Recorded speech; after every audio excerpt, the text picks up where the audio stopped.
Okay, hello everyone. Welcome to the third event in the visit to campus by John Burroughs. I'll begin with what I forgot to do yesterday, because I always forget to do something, usually the most important thing. I'll start with the territorial statement. The University of Alberta acknowledges that we are located on Treaty 6 territory and respects the histories, languages, and cultures of First Nations, Métis, Inuit, and all First Peoples of Canada, whose presence continues to enrich our vibrant community. So I pointed out that the last phrase in that acknowledgement seems to be a direct result of John's work. Of course, historically, it's also a result of a previous president of the university who infamously gave a speech, one of those classic speeches about how first there was the trees and then the Indigenous people, and then that all disappeared and settlers arrived. That was a very controversial thing at the moment, and I think the university is still embarrassed about it.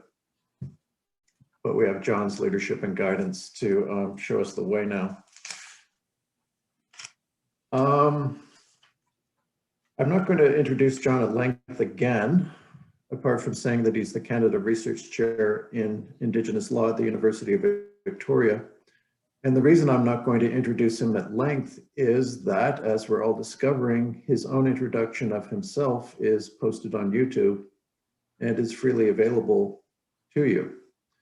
All you have to do is click on the YouTube link for our first meeting on Monday, the 8th of March, and that will take you to the recorded event.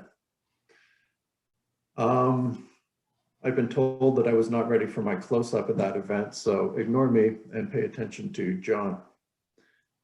John, it's worth pointing out that you're actually getting a lot of views asynchronously. By the time you started your second talk yesterday, you'd already had more views asynchronously than you had participants in the original meeting, which was well attended.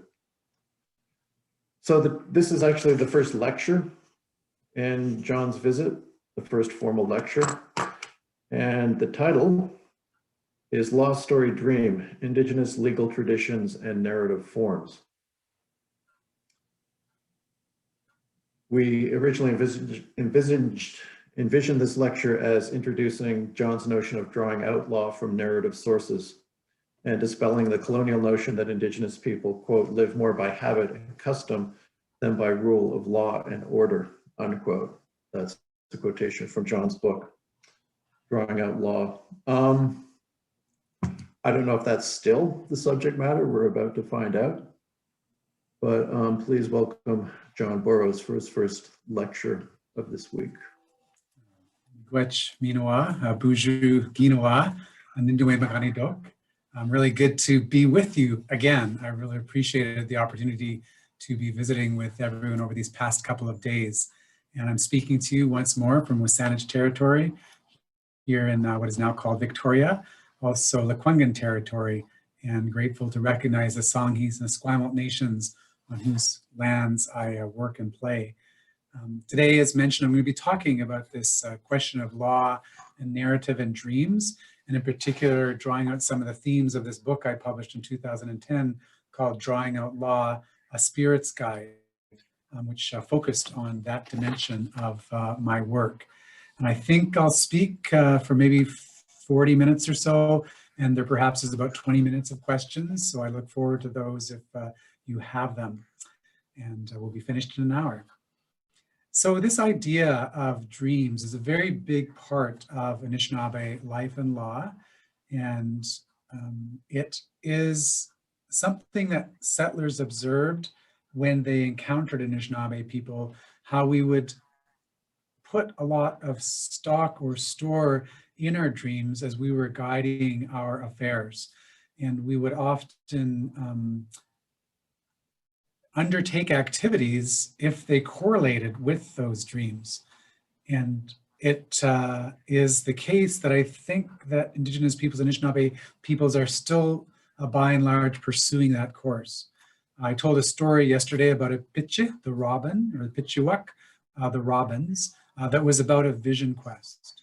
And when young people are between 12 to perhaps 18, they fast on the land for 4 days. And in that fasting process, you are hoped to receive some kind of guidance about what your path might be. And we have our own clans that we already come to that process with, but there might be an animal that reveals itself in that. There's some guidance that could be taken, or a bird or a plant or an insect or some other sort of form of life in that way. And that provides some food for thought in the way we proceed. But sometimes that dream might, or vision, might actually be a confirmation of something you've already received. And it becomes deeper in you as a result of that opportunity. And so that Apicius story, as that young man turned into a robin, was an idea about freedom, but it was also an idea about receiving guidance as to how he was going to find his way through life. When I've done my supervision of graduate students, often if they're Anishinaabe, they'll come to me, and if they haven't had that experience in their youth, they'll present me with some tobacco and say, I would like to go on a vision quest, so that not only will I be prepared with my comprehensive exams as I get ready to write my dissertation, but I'll also have this other sense of direction that I can pull from in my life. And so if that's appropriate, I'll accept that tobacco. And we usually spend about a year or so going through stories, going through songs, going through language, talking about the preparation for being alone in a space and choosing a space that experience might occur within.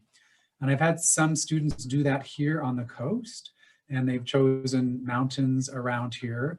And we've approached the local Wisanich, Halkaminam, Sinchothan, Lekwungen speaking peoples for permission for those activities. And we're fortunate that they've always given their encouragement to that. And so the day comes when people are set out and they have this experience. And likewise, I've also taken students home to my community. Cape Croker, the Neashiwinigaming Indian Reserve, as I mentioned in my first lecture, about 3 hours north of Toronto, 4 hours north of Detroit on the Saugeen or the Bruce Peninsula, where Georgian Bay weaves in and out and around the shores. And in these settings, either here in these territories or back home in my own territory, students get to understand more about themselves because of that year of preparation. They get to understand something about what has either already been revealed to them or what occurs to them, what is given to them in that moment when they're in that space. Now, you might think, how does this work in an academic context? How you might translate that? I don't think you can translate it. It's something that's experiential, it's phenomenological, it has its own sort of affectivity that is engraved on people's hearts and minds in different ways. And so it just has to be taken for what it is and its own purposes. But I do also like to say that it's a form of intention setting in relationship to not only the work that you're doing, but also your relationship to the broader view. And so this idea of a vision quest, which is called a Pawajigewin, is something that has been historically present as we're trying to organize our affairs, and is also contemporarily available, including, of course, within an academic context. It's also the case I did this as a young man myself. And I remember the experiences I had out in the forest. There were beautiful silver beech trees and oak and maple trees, some amazing huge white pine trees. And the forest was just teeming with life. And I learned so much more about myself, and I received specific understanding about how I might continue to act in relationship to some of the things that were important to me in that area. It's often the case that people will not share their vision quest with you. It's meant to be close to you, but it is the case that you're supposed to live in relationship to that vision. So it is for application, but it's not just necessarily for broadcasting what it is that you learned in that setting.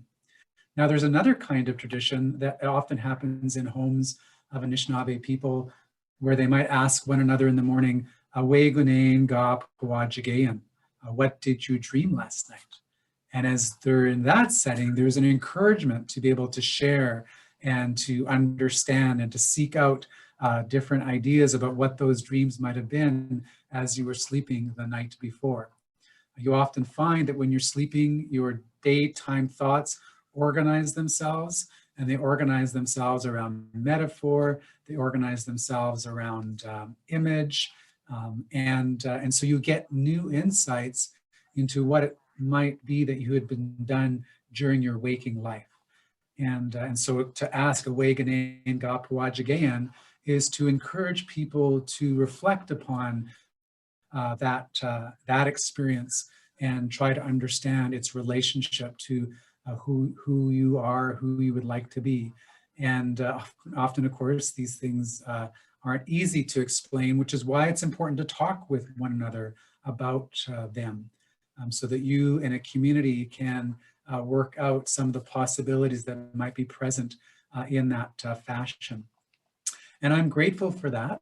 Sometimes because people have drawn me out with my dreams, I've been able to learn some things about myself that weren't otherwise apparent. And sometimes it's allowed me to be a better writer. And in fact, this entire book was written in that way. My daughter at the time was maybe about 13, maybe 14. And I've been a runner for about 40 years. And so we would go running in the morning and we would ask these questions, Awegunain ga puajigayan, what did you dream last night? And I would hear from her.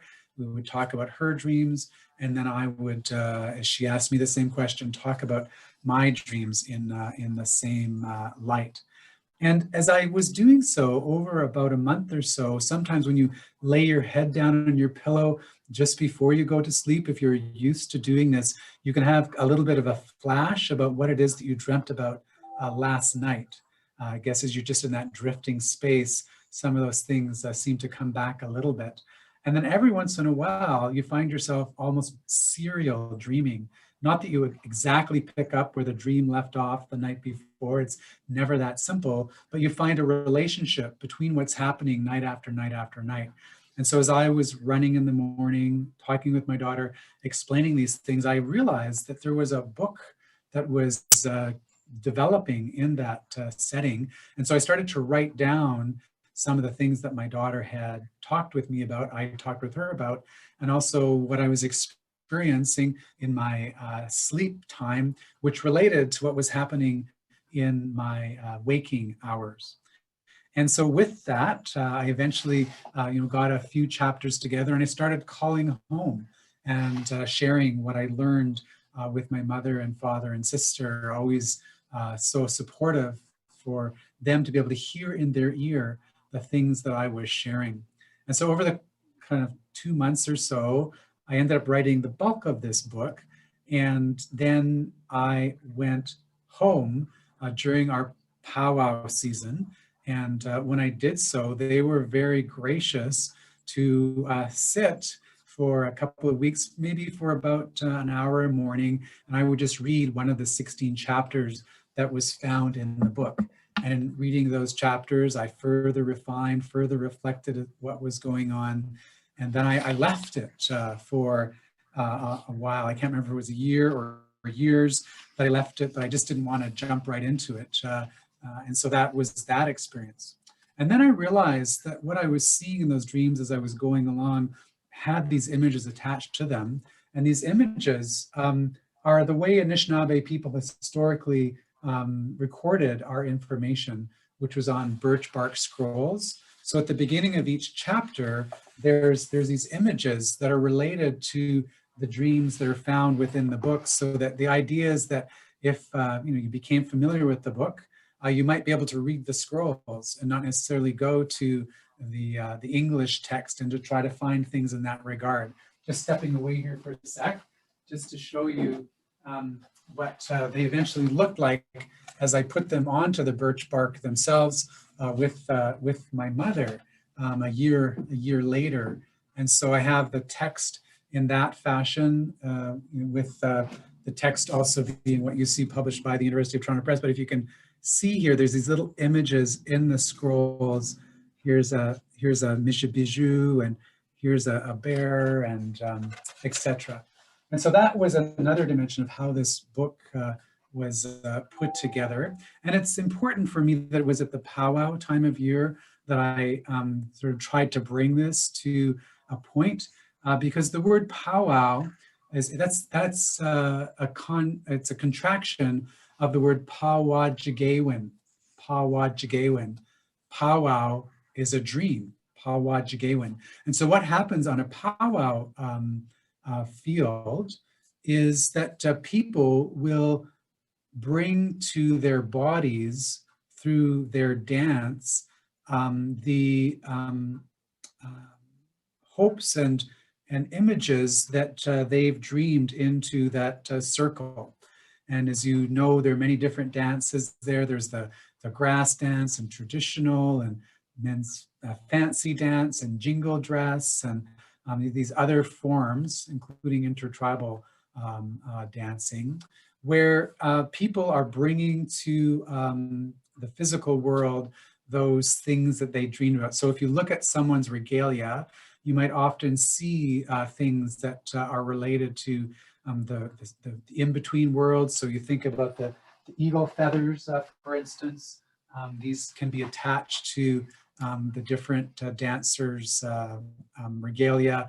And there's something about that world of connectivity between the sky and the earth that happens with the feathers. This in Anishinaabe one is called miigwan. Miigwan is the word for feather. And it's so strong, and yet it's so gentle, right? This will lift an entire bird despite its weight, because of the way all of these different fibers are put together ever so slightly on the feather of a bird, in this particular case, an eagle.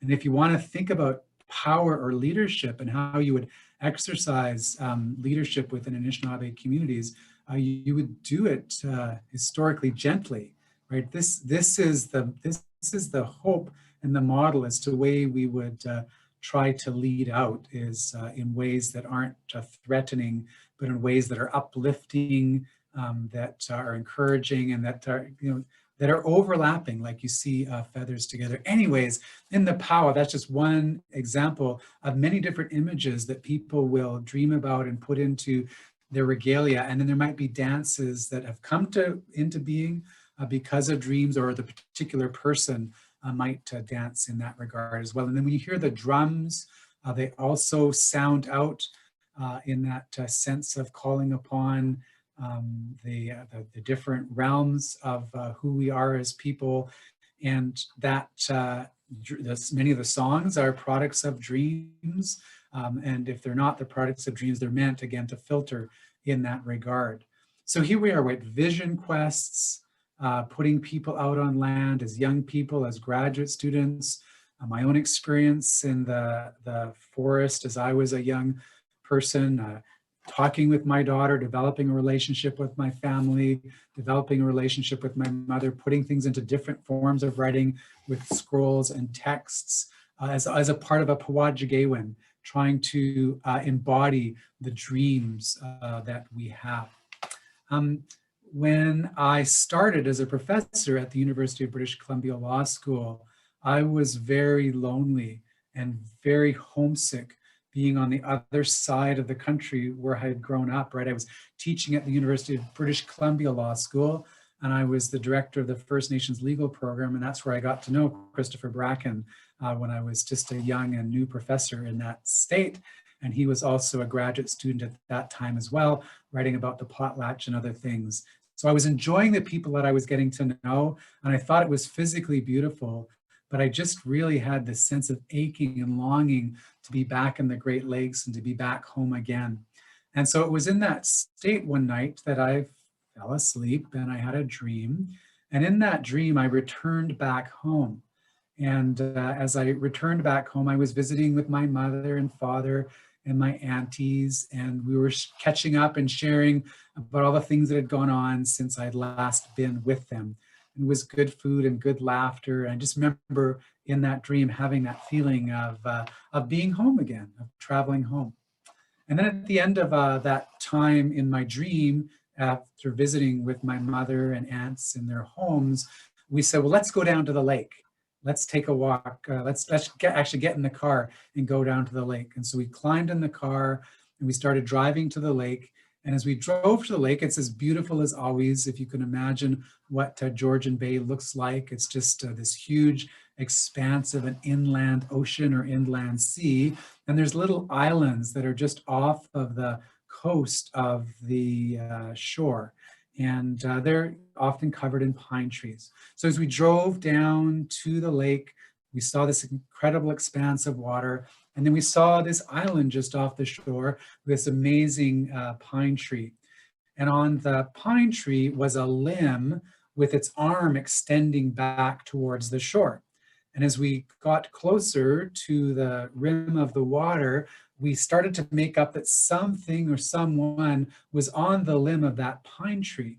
And we were curious about that. So we got closer, pulled out of our car, and then started walking towards the lip of the bay. And then we saw that there was actually a man sitting in that pine tree on that branch whose arms extended back towards the shore. And we wondered what this person was doing. And as the person caught our eye, he suddenly lifted something out of this pile of sticks that was in front of him there on that branch. And so that branch was there, this pile of sticks, and he lifted this little object out of that pile of sticks. And we noticed that it was a baby eaglet. And we were sort of confused, and we saw him set that baby eaglet on the side of the nest. And then he again caught our eyes, locked our eyes with his, and then he cast that baby eaglet over the side of the nest, and it was too young to fly, and it fell to the water below and flapped around and drowned in that space. Well, we were just incensed by what was happening and shocked that this would occur. And so what happened was we started to say, stop, what are you doing? This is not who we are, this is inappropriate. And so we were, trying to cause him to change his behavior. But as he did so, same thing happened again. He locks his eyes with ours. And as we're yelling at him, he lifts another baby eaglet onto the side of the nest.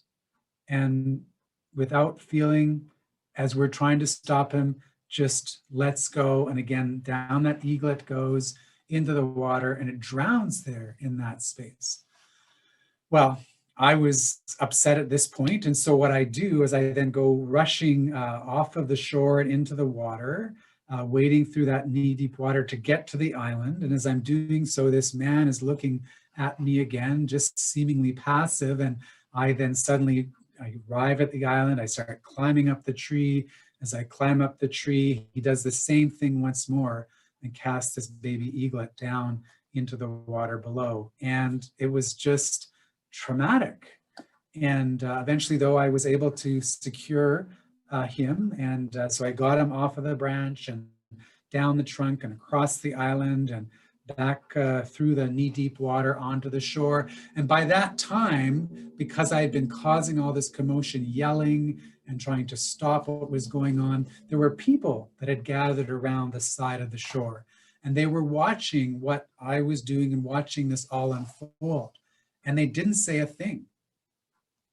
And I was surprised because this is something that obviously needed attention, but they were just silent and they were watchful. And I think just waiting to see what would happen. And so as I come to the shore with this man, the band constable steps forward, and he steps forward to me and he says, "I'm arresting you." I was taken back. Why? Why are you arresting me? Because you're here disturbing the peace.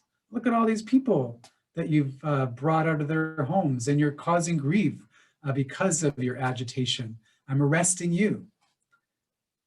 Again, I was taken back, and I said to him, but I just came home to visit my Auntie Norma. And he said, oh, your Auntie Norma. Oh, I know who you are. You're John.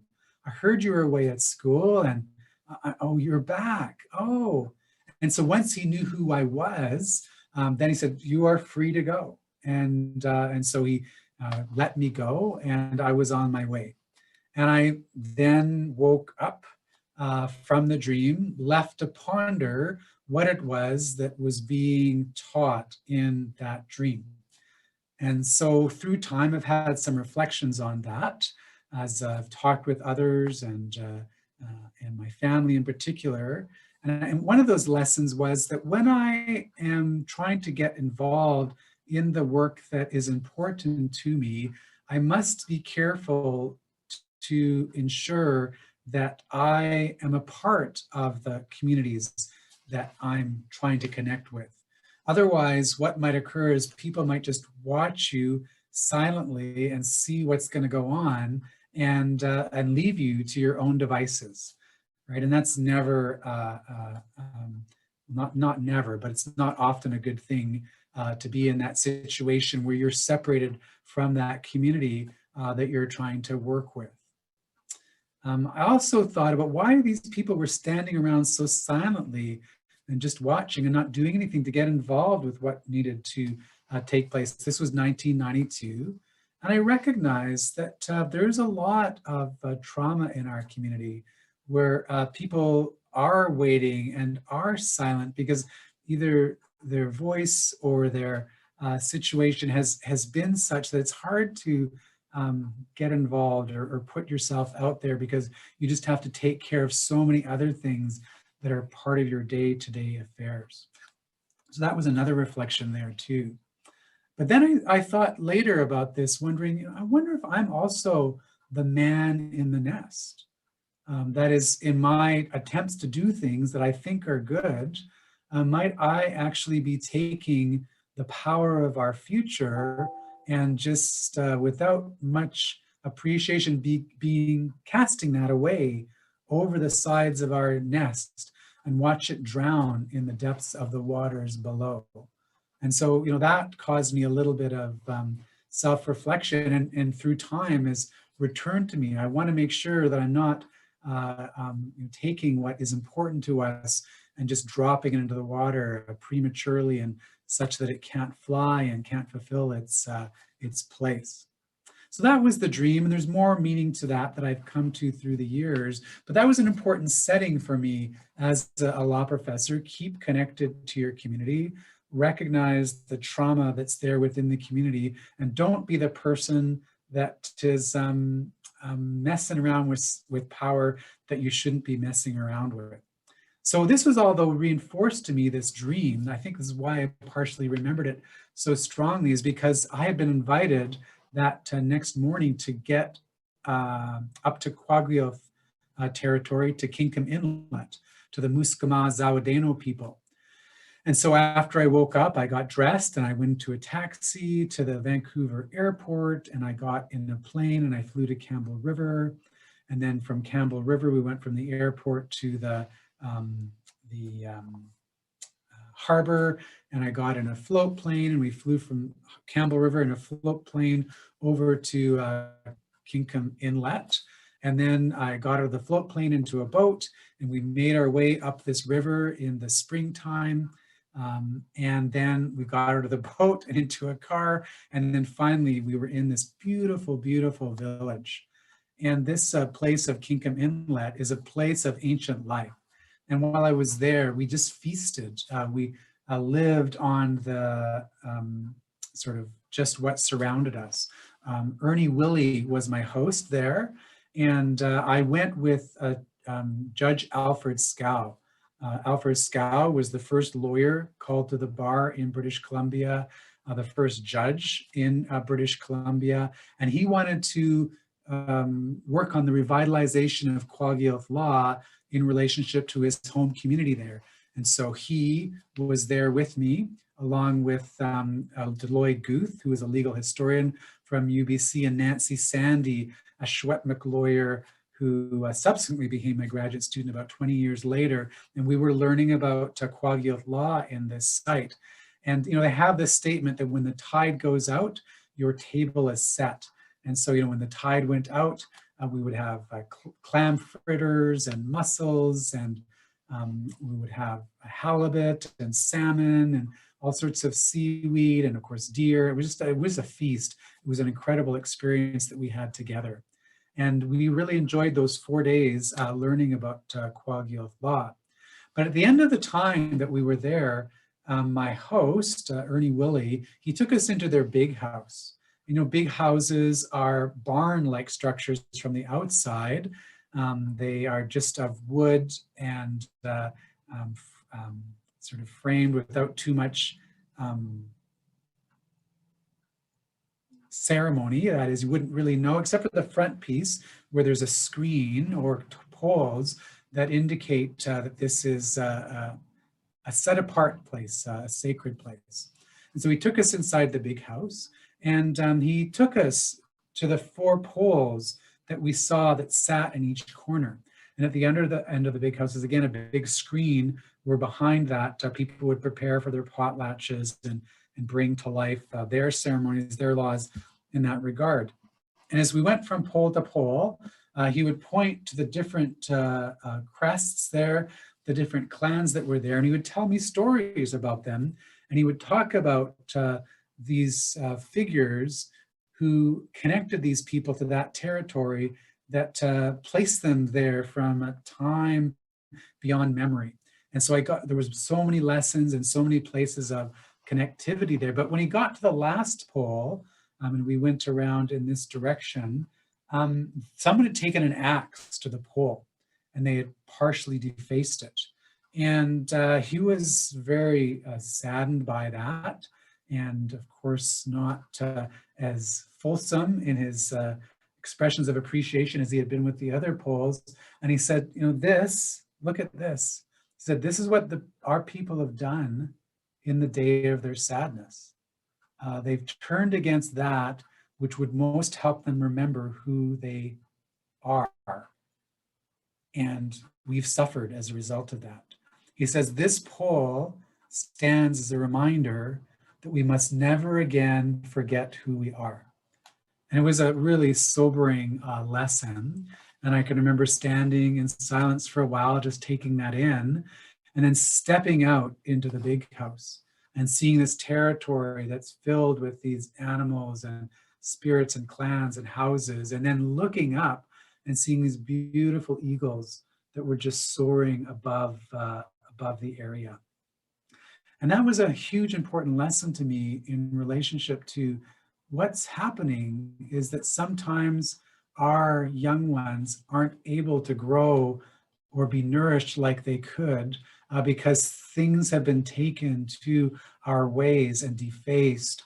And so they're not growing to be our grandmothers and our grandfathers like they could be with these wings of eagles that allow that kind of vision to take place as they circle around our lives. And so that was another piece of connectivity in relationship to dreaming. And I continued to work on what that meant to me through the years as I wrote articles about and then started teaching about how all of our laws are related to our stories, and they're related to things we can't see that might come to us in dreams, that might come to us through our language or songs, but they can be talked about, and we can find ways to revitalize those laws. So there was a time about, maybe it was 2003, I was in Australia, and I had started at University of Victoria in 2001. So 1992 is when I had that dream. I started at UVic in 2001. In between that time, I went back to teach at Osgoode Hall Law School, the University of Toronto, to be back in my territories, but came back to British Columbia. And in 2003, I was dreaming, and I had this sense of a law school that could be an Indigenous law school. And I just talked with my family about it, where we might be teaching Indigenous law using songs, using dances, using stories, finding people engaging with our own normativity as Indigenous peoples. That is our standards, principles, signposts, guideposts, measures, authorities, traditions, precedents for regulating our affairs and resolving our disputes. And then I went over to Australia for a sabbatical at the University of New South Wales. And one of my colleagues was there, Jeremy Weber, who had been at McGill and then was the dean of actually University of Sydney. He had just been hired at the University of Victoria. And I knew he had taught at McGill Law School before. And at McGill Law School, they teach the common law and the civil law together in what they call transsystemic ways. That is, a problem is presented, and then you look at that problem from the common law perspective, and you look at that problem from the civil law perspective, and you can see how they differently treat that issue, and how they sometimes might have some harmonization as to how they treat that issue. And so we were on the beach in Australia in a place called Woy Woy, just north of Sydney, where his wife's family is from. And I said, as we were floating in the water, wouldn't it be wonderful if we had an Indigenous law degree in Canada that was trans-systemic, teaching the common law alongside Indigenous law? And he said, yeah, that would be great. And he explained to me the process of getting the trans-systemic legal education into place in Montreal with common law and civil law. And he said, let's work on that back in Victoria. And so I felt that encouragement. And so when I came back, I started teaching or talking with my colleague at that time, Dean Andrew Petter. Andrew Petter had been in government, and then he was our dean of the law school at that time. And I shared this vision with him that I talked about with Jeremy. And of course, had experienced all these years along in other places with writing and etc. And he said, yeah, that would be a good idea. He encouraged me. And so we started putting it together. I developed a curriculum. I talked with my colleagues about different components. We started workshopping different elements and piloting them, summer courses, field courses, trans-systemic courses in the classroom, inviting elders in, going out to communities. And then I can remember one day being at the Mungo Martin Big House, which is right by the British Columbia Royal Museum, where we had a gathering there. And Maxine Madelpy, a Kwagioth woman, was our director of Indigenous Affairs at the law school at that time. And at that place, I shared that dream that I had. It was about 2000 and maybe 8 or 9. And there was support in that context. And so from that, we started just building all of these networks of support. We had over 600 meetings with people back in Ottawa. We had dozens and dozens of meetings with people here in British Columbia. We met with national Indigenous organizations. We did a lot of work with local Indigenous organizations. We talked to judges' education conferences, the Indigenous Bar Association, the Canadian Bar Association, trying to hear all the critiques of this idea so that if we shouldn't do it, we would not do it. And if there were better ways to do it, we would learn about what those better ways of doing it are. And so through the period of time, we eventually got approval for this program. And now we're in our 3rd year of operation where students learn trans-systemically. They learn the common law alongside Indigenous law. So I teach Anishinaabe constitutionalism here, which is how we are constituting as Ojibwe, Chippewa, Anishinaabe people, and how that's in our stories and our dreams and our songs and our dances, how it's in our research, and how it's also written now as well. There's constitutions. There's over 43 Anishinaabe communities that have passed constitutions, Chinook and Agawans, that have our 7 grandmother and grandfather teachings in them, and then there's other written sources that you could go to. And in the meantime, I had a 5-year stint teaching law at the University of Minnesota Law School. So I had a chance to advance my language skills. I'm still not fluent, but I do run a language table here, and we have lots of fun because I'm always misspeaking. But advanced my language skills, but also taught tribal courts classes. And so in the United States, there's tribal courts. And so here's a book of over 1,000 pages where the tradition is in written form there. And so we can take the unwritten and the written form and put them together and start to teach Indigenous law in that way and bring out the narratives that might be narratives that are found in cases, but also those cases, those Anishinaabe judges might be citing language, might be talking about dreams that the elders share. They might be actually bringing out an old trickster story, a Nanabojo, and analogizing it to the things that are before them. And so this world of living into dreams is a world that is about trying to pay attention to Anishinaabe law on its own terms, and then figuring out what we can gain by comparing and contrasting that with the other traditions. So as long as the same time I'm teaching Anishinaabe constitutionalism, I also teach Canadian constitutionalism, the Charter of Rights and Freedoms, federalism, and Aboriginal and treaty rights. And when the students go outside of my class, then they'll take Cree law and criminal law.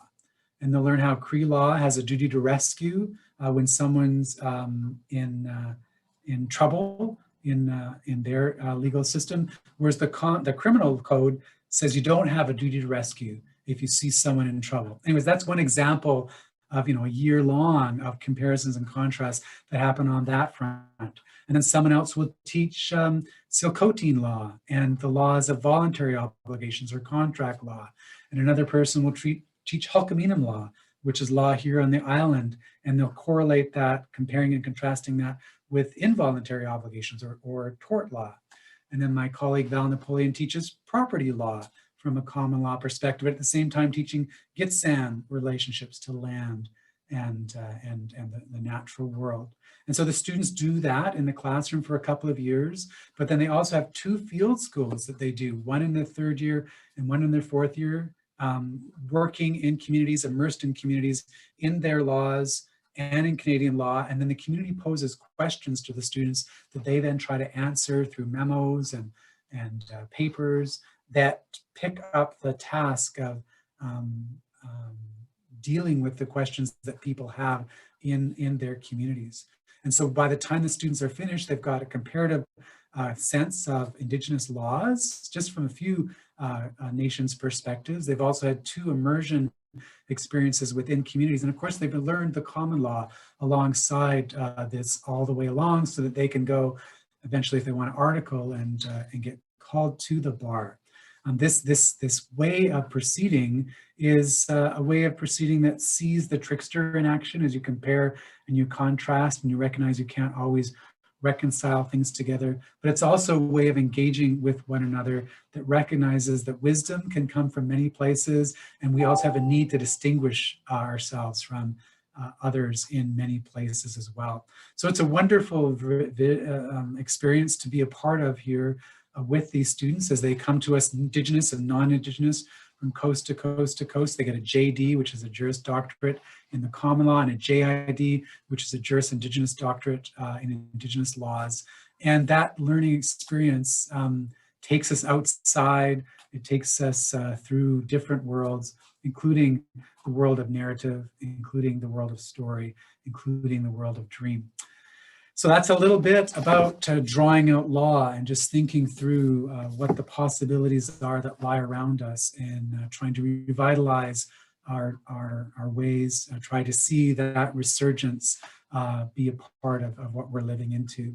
And I look forward to any questions or comments that you might have in the 15 minutes that remain as you think about what might be related to the things that are happening in your life, or questions, critical comments, or otherwise. I just welcome any thoughts you might have, because this is still a work in progress, right? It's not finished, and it will never finish. It's always a part of a learning journey that I'm on, and here we are as students and other faculty also trying to engage in that journey as well. So, miigwech bizindueg you, ahau, thank you, and look forward to any comments you might have. Thank you, John, for another great talk. So to the audience, you can raise your virtual hand, which should be under participants somewhere, I think. You can pose a question on chat, or you could turn on your camera and wave your hands in real time. So Johanna Bird has raised her hand first. Thank you, Johanna. Go ahead. Hi, can you hear me okay? Okay. Thank you for your talk, John. I haven't read your book, Drawing Law, yet, so I could understand that perhaps my question might be answered in your book. But I'm wondering if you could elaborate on the relationship you see between law and story. So I come from an Indigenous literary studies angle, not from the field of law. And so I'm wondering, if you could talk about your approach to seeking and identifying law in stories. Does that include Indigenous stories more broadly, or more what we would call quote unquote traditional stories? And how, like, when is a story contributing to our sense of Anishinaabe or Cree law, and when is it just a story about Nana Bojo being silly? You know what? So I'm just wondering if you talk more about your methodology and how you see the law and literature story relating. Thank you. Thank you for that great question. And the stories always exist in layers, right? And they have their own context, and they can be that is repurposed for different settings. And that's the way I perceive them in my own life. And so that's important to recognize. They're not always about law. Sometimes it is Nana Bojo being silly. Sometimes it is entertainment, but sometimes there's the 3 or 4 other things going on at the same moment, which is the brilliance of them because of the layers of depth that's there. Now, we have many types of stories as Anishinaabe people. Some of our stories are called Adazu Kanag, and Adazu Kanag are stories that are living. They have their own spirit, and there is this sort of almost time beyond time nature to them. So the animals talk, and the world speaks to you, and the figures that are present in them you might not necessarily know from kind of more recent historical experience. The fact that they're living means that they need to be feasted. You need to give that time and attention through smudging and food and respect. But you know, they can be a part of our lives. You know, it's been said that tradition can be the dead faith of living people or the living faith of dead people. And unless we take tradition and make it a part of who we are, it becomes the dead faith of us who are living.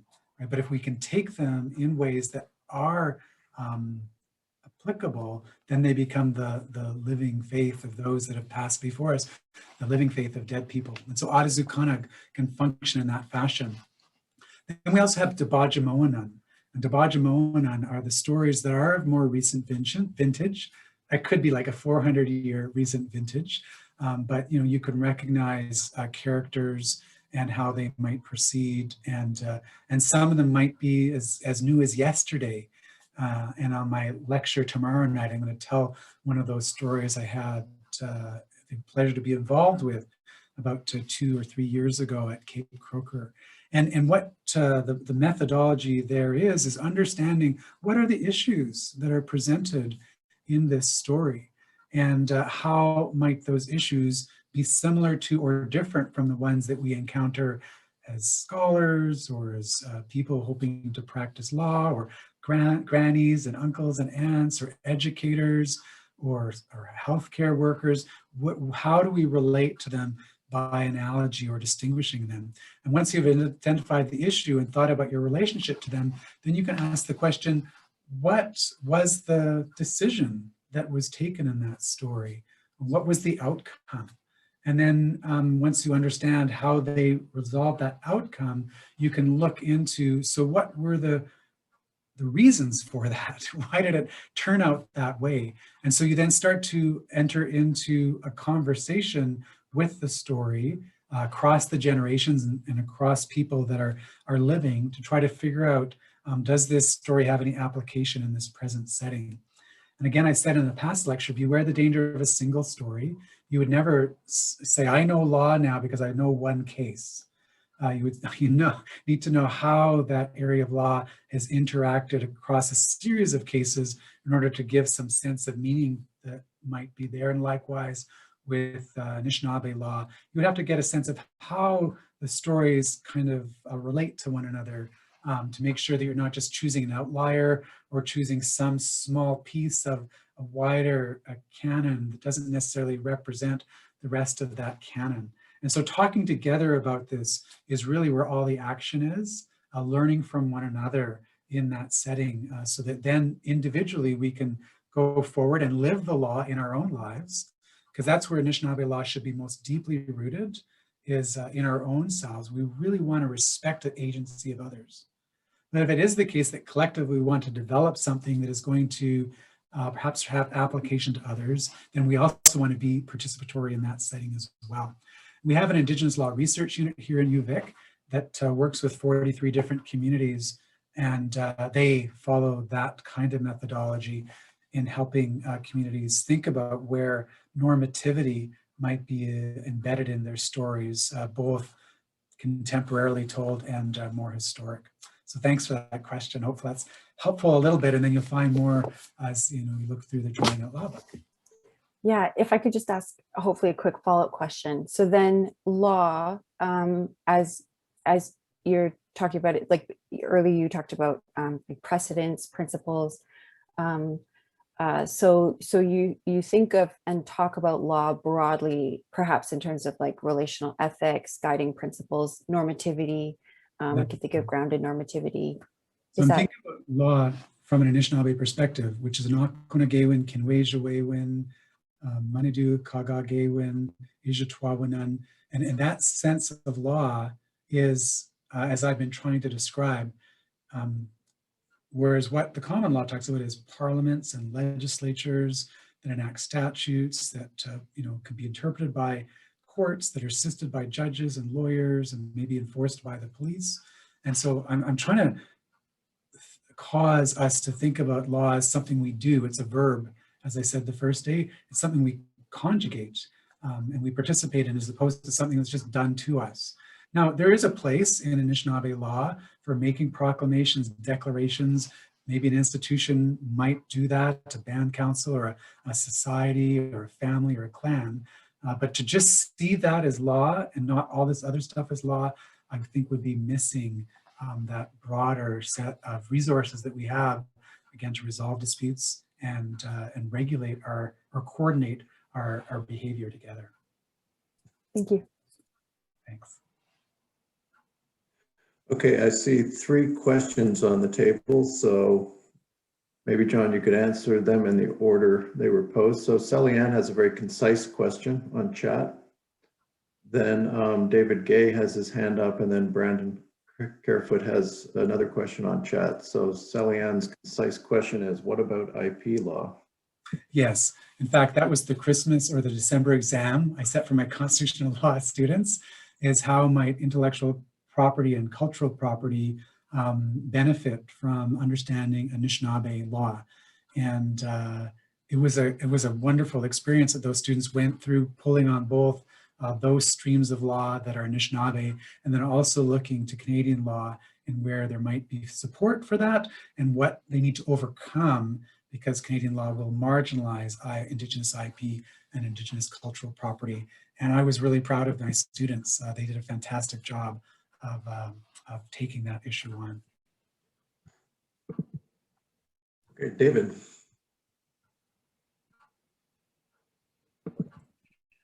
There you go. Thank you very much. That was tremendously enjoyable and informative and stimulating lecture. I'm entirely on the literary side. I'm an English teacher.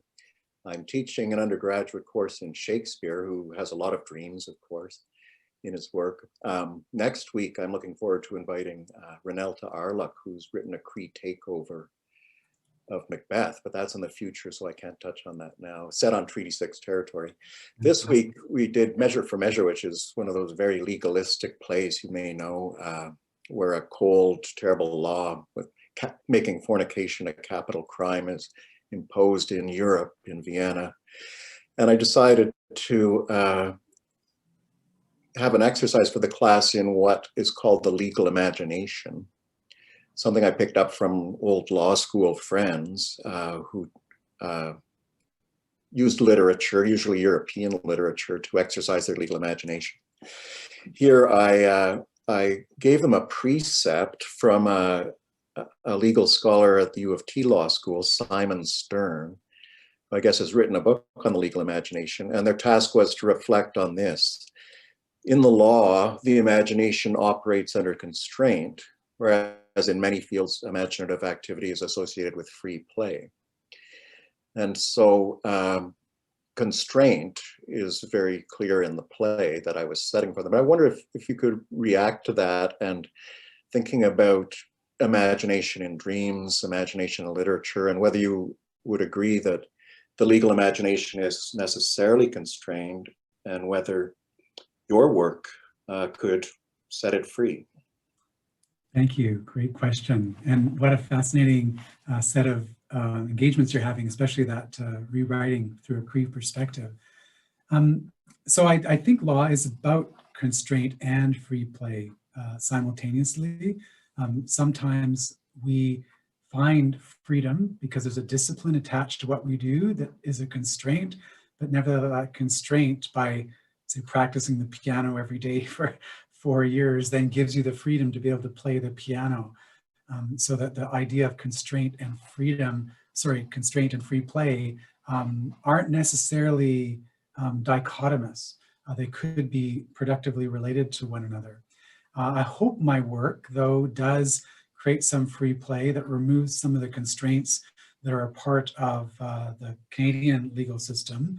And there's a whole framework that court has developed that invites Indigenous law into that place, and which allows for some disruption of the common law.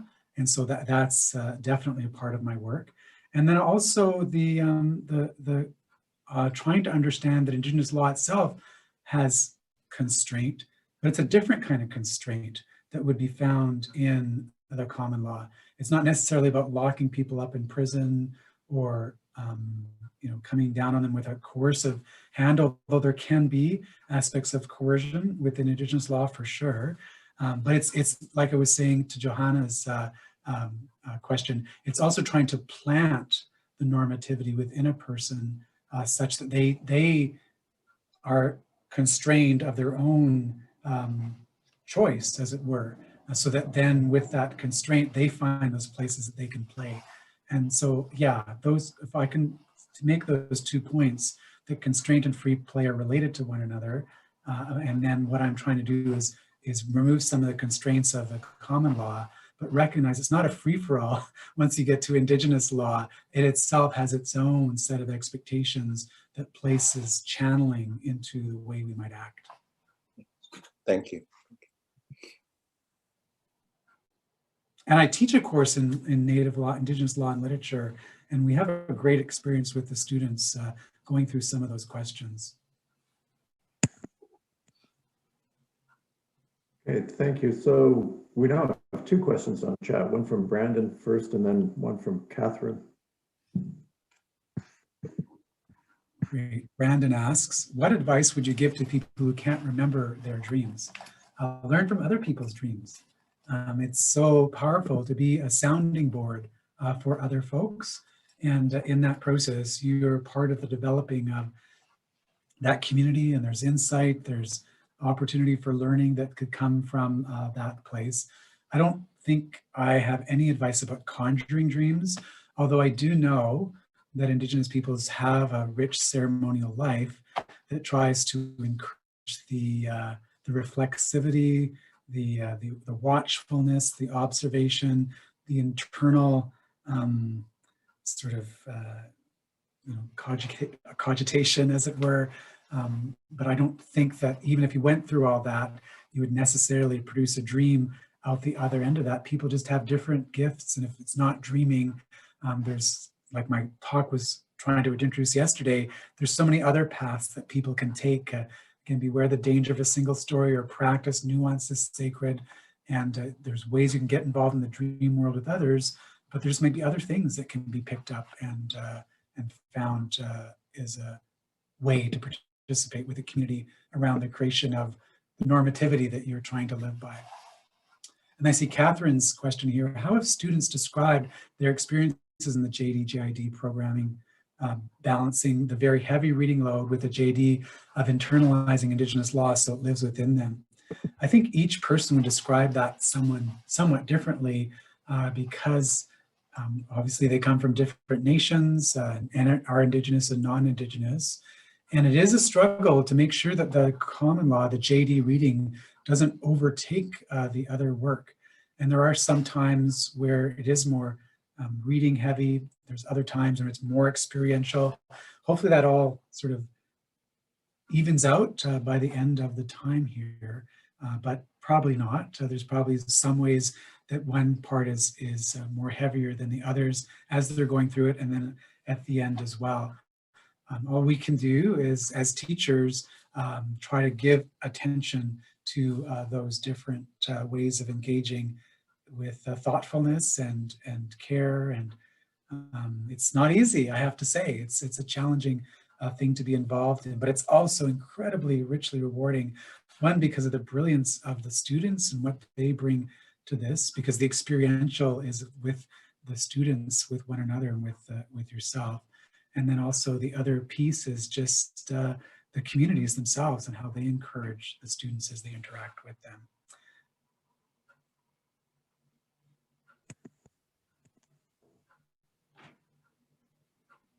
Other questions? Is there a question I'm not seeing, for example? I'm going to go back to gallery view to make sure I'm not missing anyone.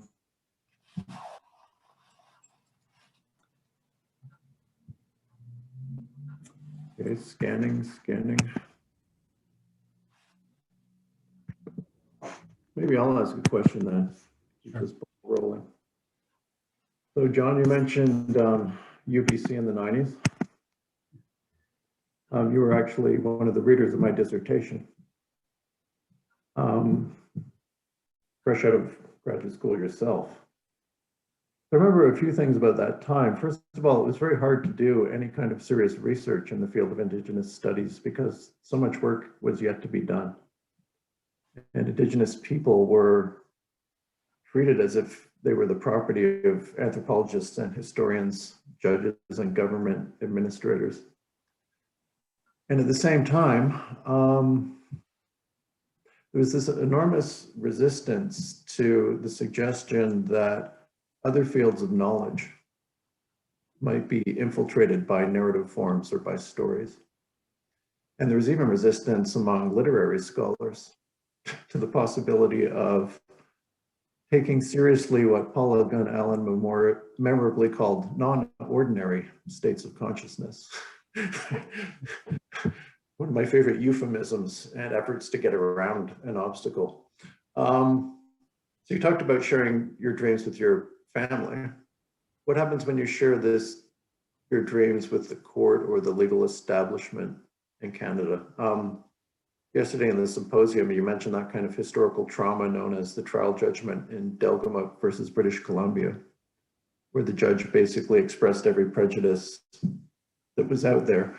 How does this go down outside the law school? Are you still encountering resistance, or is that hope that you held out 20 years ago that reconciliation would be a process of mutual transformation? Is that hope being fulfilled? So I'm a lawyer, and so my answer is it depends. But I think it's a very accurate answer, because in some places what we're doing is encouraged and understood, and people engage with it, and their own multidisciplinary insights come to bear, and we're facilitating our work because of that mutual or reciprocal elucidation that goes on. And so there's some activity that is wonderful in that regard. And then there are places of resistance. I have to say, not so explicit, but just the lack of interest, the lack of funding in some areas, the lack of hiring of faculty or recruiting of students into the field. And that's different in different places across the country, but it's there. sort of the most challenging part of this is to get our own selves to recognize that there's something deeply rigorous and powerful and academically insightful and, you know, enriching to the psyche within our traditions. And because it's an easy off-ramp to go and practice Canadian law as it relates to Indigenous peoples, or you know, go and do the things that are already set up that have their own long established pathways to work and scholarship. And so that's the biggest piece, is believing, I suppose, in our own selves, as it were. But I do see the hope. I've been doing this for 28 years now, and I have so many students that are living things that I've been talking about, that are, you know, they are drafting constitutions and sitting on tribal courts, or they're out with their families, participating in these other less ordinary ways of proceeding. And so I see all of that present. And when I interview, sometimes I just put it right out there. I can remember I interviewed at the University of Toronto in 1996 and told a story about a dream in my job talk. And I said, if they don't want that, I don't want to be here. And fortunately, they felt it was good enough anyways, that I got that position at U of T at that time. So sometimes you just have to put it out there, and that was a happy experience. Other times I put it out there and it's fell on deaf ears, and you say, well, there'll be another time. Excellent, thank you. We have a question on chat from Harold. Yes, it says, maybe it's too late for this question, but what promise does the passage and implementation of the Federal Indigenous Language Act bring with it in relationship to language and the law? Put it another way, what are your hopes for the legislation? I wish that legislation was resourced. It's really good to have the recognition and pathways for having further work occur on Indigenous languages.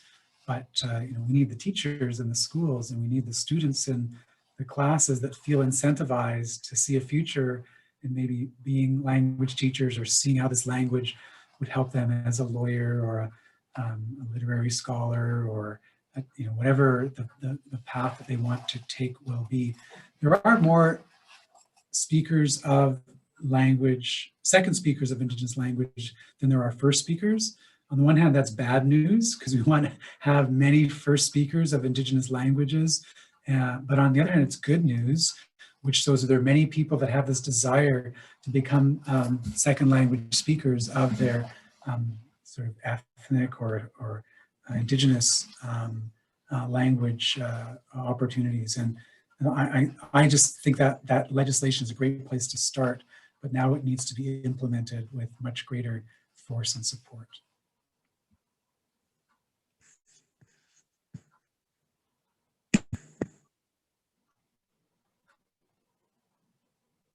Very good. So I'm going to scan for questions again.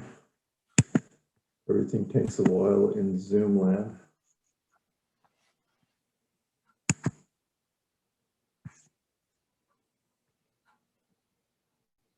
Remember, you can raise your e-hand, or you can wave your real hand.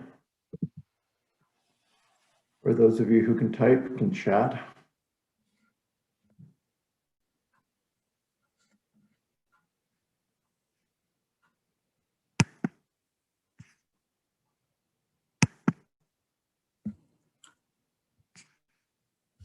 Okay, I'm not seeing another question. Maybe this would be an opportune time to wrap. We're always concerned about Zoom fatigue. Yes. And wearing out our audience these days. I'll thank you again, John, for another great lecture. Wait, we have another question from Allison. Maybe you could answer that. That could be our last question, and then we could wrap up. There's about 20 legal scholars that are doing what I'm doing, and maybe another 30, 40 graduate students that are working in this field. And so there is a community that I that I didn't have when I started in 1992. And thank you everyone for being here. I know there is Zoom fatigue, and I really appreciate just being able to be with you, and that you've stayed here this long. And I look forward to other events that are happening tomorrow and Friday. And Chris might say a thing or two about that, but I want to say thank you so much, everyone. And back to you, Chris. Okay, so I posted my email again if you want to join John in his office hours on Friday. My apologies to those who tried to join today and were unsuccessful. So we have two events tomorrow. There's a meeting with graduate students at 10, all times Mountain Time. And there is a reading if you have time to do it or want to do it. It's The Roundhouse by Louise Erdrich. And I've also shared with Mark Simpson, the Associate Chair of Grad Studies in English and Film Studies, a couple essays on related issues by Sarah Deer and Jessica Owens. There's also an evening talk starting at 6:30 Mountain Time tomorrow. So the reason for the evening time slot is that this is what the university calls the town and gown session. You don't have to wear a gown if you don't want to, but certainly you can if you do. But what that means is it's an effort to bridge the gap between the university and the surrounding community. That explains the later time slot. The basic idea is to make the live lecture available when people have finished work and perhaps even had dinner or recovered from work. So it's addressed to the larger community, though this event is really changing all of those assumptions. Interesting facts, we're having people join from across the country, and we're also having a lot of activity asynchronously. So these talks are being viewed on YouTube after they're over. And there's been quite a bit of interest. So join me again in thanking John Burroughs for his wonderful talk and his insight. And we can do this with emoticons.